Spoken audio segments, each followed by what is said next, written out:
My name is Jessica Carter. I'm 38 years old, and about 10 minutes ago, in between helping a customer pick out a linen jumpsuit, my husband of 12 years sent me a text that said, "I'm leaving you. I'm moving to Miami with Tiffany. Already drained the joint account." I didn't drop my phone. I didn't cry. My voice didn't even waver as I rang up a pair of rose gold earrings for a woman named Caroline who smelled like magnolia and mint. The only sign I'd just watched my marriage explode was the way I blinked, slowly, once, then twice, and then tucked my phone behind the register drawer. Caroline asked if we could wrap it all in tissue with the gold ribbon. I smiled. Of course, that's our signature. Before I can continue my story, take a moment to like the video and subscribe, but only if you genuinely enjoy what I do here. Tell me in the comments where you're listening from and what time it is where you are. Now, dim the lights, maybe turn on a fan for that soft background hum, and let's ease into tonight's journey together. Eric and I were the picture of stability. At least, that's what people thought. He worked regional sales for Lone Star Electronics, wore crisp button-downs, made corny dad jokes, and always posted those nauseating "lucky husband" captions on our anniversary. We owned a charming bungalow in Travis Heights. I locked the front door and leaned against the glass, the closed sign tilted slightly to the left. I hadn't cried yet. Not when I saw the text, not when I responded to Maura, not when I dug through the register receipts to distract myself from the image of Eric and Tiffany toasting their escape. It wasn't numbness, it was focus. A different kind of grief. Grief on a schedule. I walked to the back of the boutique, turned off the track lighting, and pulled out the navy accordion file I kept hidden behind the office printer. Everything was in there. Bank statements, boutique contracts, licensing, the real books, my books, not the simplified ones Eric had seen, the original deed to my grandmother's house, and the manila folder labeled "just in case," filled with printouts of every transaction that hadn't sat right over the past year. At home, the air felt heavier than usual. I left the lights off and let the house stay dim, letting the shadows blur the outline of our wedding photo still hanging by the stairs. Eric's smile was younger, more sincere. My eyes were softer. I'd been 26 when we got married, still trusting, still eager to believe that love meant shared passwords and shared dreams. Now I knew better. I poured a glass of Cabernet I'd been saving for some abstract future milestone. Milestone achieved, I guess. I toasted the silence. The couch still held the indent from his body. He always left the cushions lopsided, and I smoothed it out like I could erase him one crease at a time. My phone buzzed. Another message from Eric. "Don't bother begging. Tiffany and I leave tomorrow. I'll send for my things later." I didn't reply. I forwarded the message. I was up before the sun. No alarm needed. My brain had already started without me, 1,000 thoughts lacing together like a spider web catching morning light. I made coffee. Strong, black, unforgiving.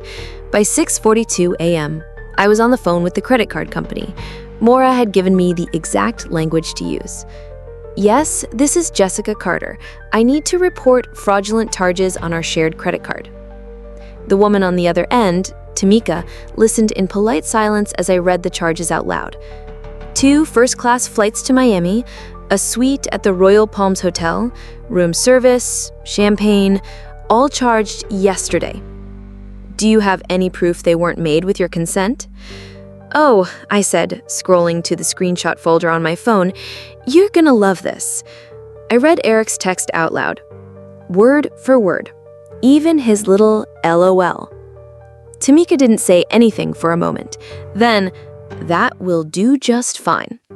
She walked me through freezing the card, removing Eric as an authorized user, and flagging the whole thing for fraud investigation. I could almost hear the corner of her mouth turning up. "They'll be notified at the airport when the charges are declined." Beautiful. I hung up.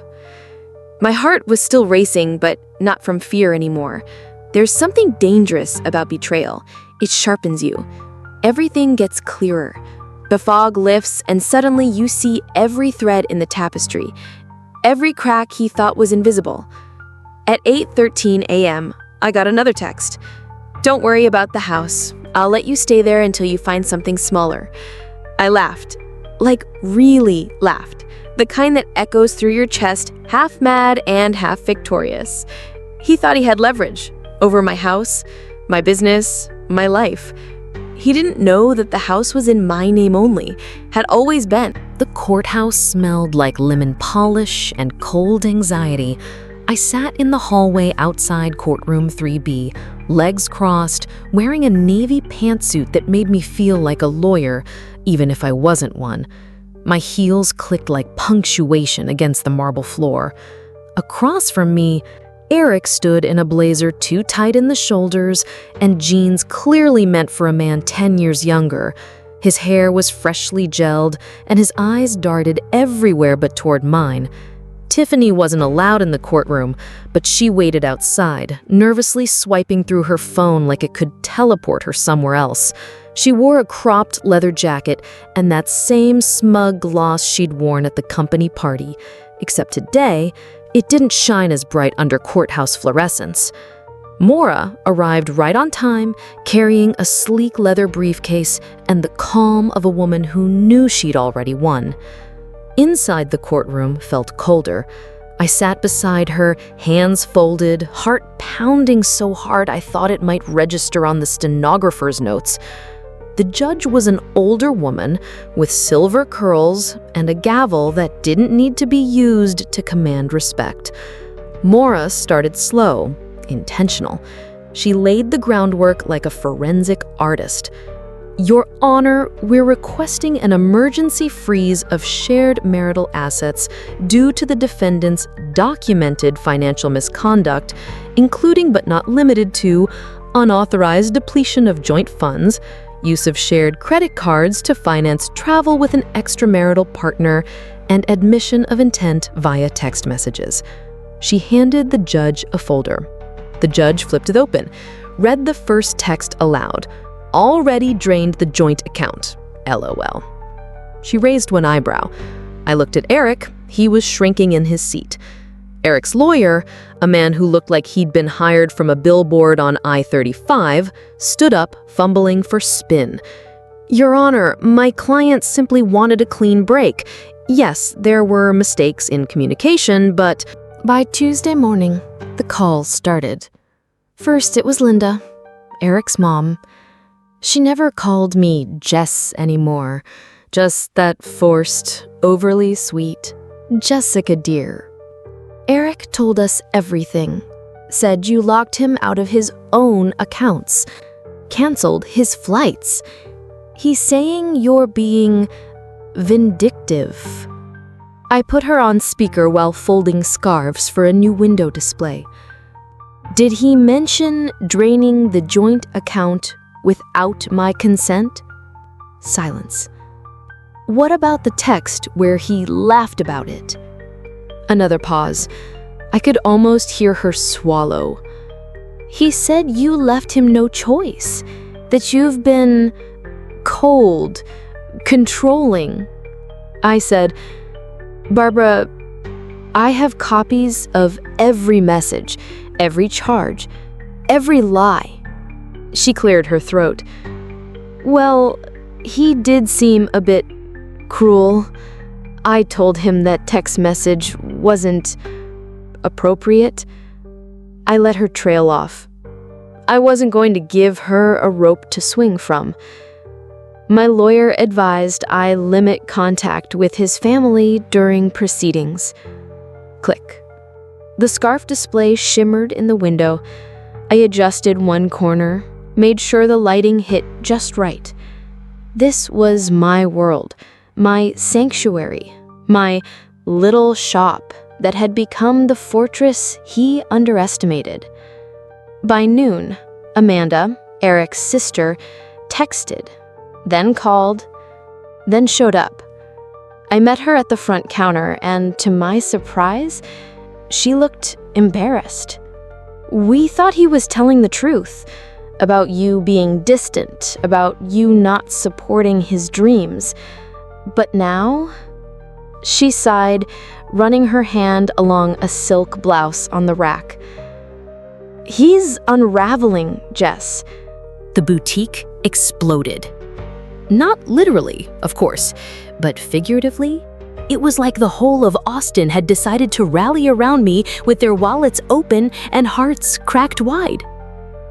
I'd barely opened the doors Friday morning when the first customer came in and said, "I heard what he did. You're amazing. Show me your best-selling handbag." By noon, I'd sold out of our winter collection pre-orders. By 3, Savannah had to call in our part-time associate to help restock shelves. Word had spread.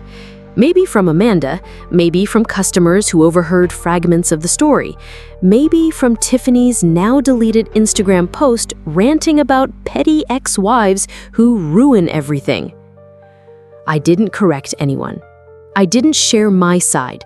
I just let the story move like wildfire, eating through sympathy and fertilizing something new in its wake.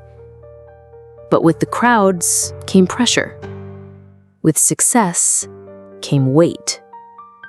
Behind the counter, I smiled. On the office couch, I collapsed. At night, the high wore off and left the crash. I'd wake up at 2:30 a.m. drenched in sweat, dreaming I'd forgotten to lock the safe or missed a court deadline. I'd scroll through photos of Eric's smirking face just to remind myself why I left. Success is a strange balm. It soothes, but it doesn't always heal. I was grateful, don't get me wrong, but I was also tired. Bone tired. Sometimes I'd look around at the racks of curated clothing and wonder if I'd built an empire or a cage. One night, after a 12-hour day, I sat cross-legged on the boutique floor, surrounded. 3 months after the hearing, I signed a lease in the Dallas Design District. Carter & Co. was getting a second location. I should have felt triumphant. Should have been jumping on hotel beds, toasting with champagne, texting Savannah in all caps. And I did, at least on the outside. We posed with the keys, took Polaroids, picked out paint swatches. Customers flooded our Instagram with heart emojis and "you deserve this, queen" comments. But inside, I felt something else. A slow-burning doubt I couldn't quite name. Because for years, Eric had been the one pushing back whenever I talked about growth. 2 shops, don't stretch yourself too thin. Isn't the boutique more of a passion project? What happens if the economy dips? He made me feel like ambition was a risk, like wanting more was greedy. So now that I was doing it without him, part of me kept waiting for the crash. That fear, that whispered, "Who do you think you are?" clung to my heels like static electricity. Savannah noticed. She didn't say anything right away, but one morning as we unloaded stock into the new space, she looked at me with her brow furrowed.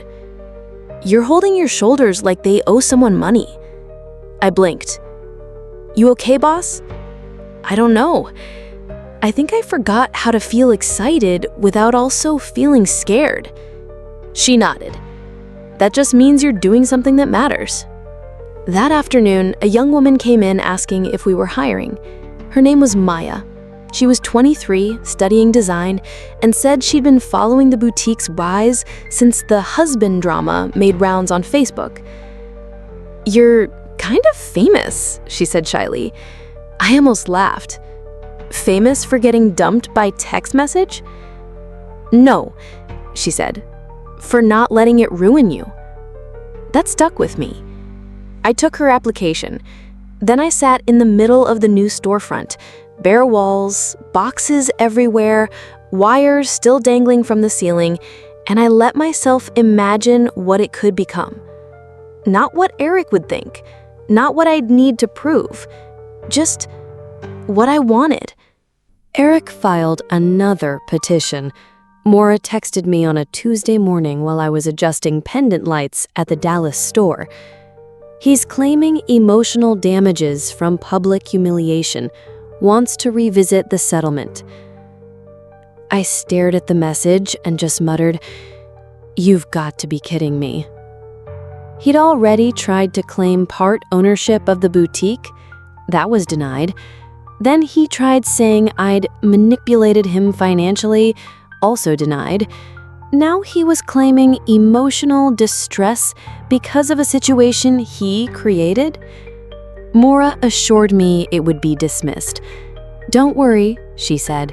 "It's just noise. He's flailing." Still, the emotional weight hit like a dull hammer. He wasn't done. He wouldn't stop. It wasn't about money anymore. It was about control, clawing at scraps of power he thought he still had. Worse, I started getting blocked calls at weird hours. Midnight, 3 a.m. I never answered, but I listened to the voicemails. His voice was unsteady, sometimes angry, sometimes pathetic. "I don't deserve this. You made me look like a monster. This is what you wanted, isn't it? You win." There was one that stuck in my throat. "I miss you. Not her. You. I didn't know what I was doing." I didn't save that one. I deleted it. Then I blocked the number again and again. Because you can block a phone number, but you can't always block the echo. At work, I stayed focused. That helped. I trained new staff, launched our spring line. Our handbags got featured in a regional magazine. Someone called me a rising. They invited me to speak at a women's business conference in Houston. At first, I laughed. Me? A keynote? I wasn't a CEO in heels standing in front of a TED Talk screen. I was just a boutique owner who got dumped over text and refused to collapse. But Savannah looked at me and said, "You're exactly the kind of person they want. Not perfect. Real." So I went. I wore a white blazer, wide-leg black pants, and a silk cami that made me feel 10 feet tall. When I stepped on stage and saw 200 faces looking up at me, young women with notebooks and nervous eyes, I took a breath and began. My ex-husband once called my business a cute little shop. He also once laughed while telling me he drained our joint bank account to run off with someone half my age. What he didn't know is that I was already documenting everything. A few gasps. One woman in the front row actually mouthed, "Oh my God." Good. Let them feel it. I told them about Carter & Co., about the separate LLC, about not combining accounts, about how loving someone doesn't mean handing over the keys to your entire life. Then I said something I hadn't planned. There's a difference between dreams and escapes. My ex wasn't chasing a dream. He was running from a life he thought he didn't deserve. And I wasn't controlling, I was calculating. In the best way. They applauded, not a polite clap, real applause. It shook something in me. Afterward, a woman in her 50s came up and said, "My daughter needed to hear that. She's in the middle of her own Eric." Another woman hugged me, crying, 5 years to the day after that text, "I'm leaving you. Already drained the joint account." Huh. I stood in the middle of my original boutique in Austin. But it didn't feel small anymore. Carter & Co. now had 5 locations across Texas, 30 employees, a full-time design assistant, an accessories line that had just been picked up by a national retailer. There was a soft hum in the store, jazz playing low, Laughter near the dressing rooms, tissue paper crinkling behind the counter. It felt alive, not because of the profits or press, but because it had been built with purpose, with patience, with grit. We were hosting the boutique's 5-year anniversary celebration. Local press showed up. Longtime customers brought flowers. The mayor's office sent a letter of recognition.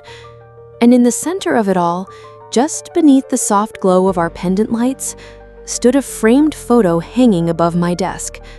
Not of me, not of the boutique. It was a screenshot of Eric's text, the one he'd sent like a final blow. Below it, I'd hung a new brass plaque that read, "Success is the best revenge."